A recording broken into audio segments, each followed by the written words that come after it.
Gli incontri di Gesù narrati dalla voce del Pontefice alle 21:25, Papa Francesco, il racconto dei Vangeli, una serata evento del TG1 e Rai Cultura, il prologo è di Roberto Benigni e ne ascoltiamo un estratto.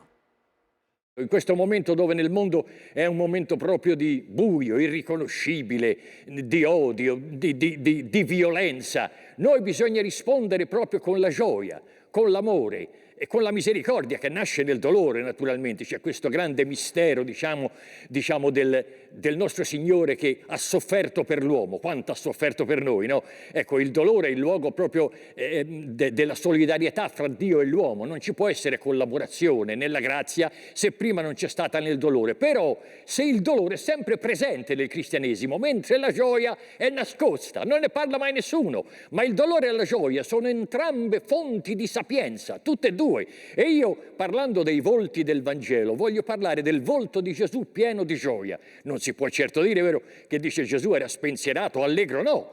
Però sereno e gioioso lo è stato molte volte. La gioia è il grande segreto del cristianesimo. Ricordate la lettera di San Paolo ai Filippesi che chiude con siate allegri nel Signore, siate sempre allegri.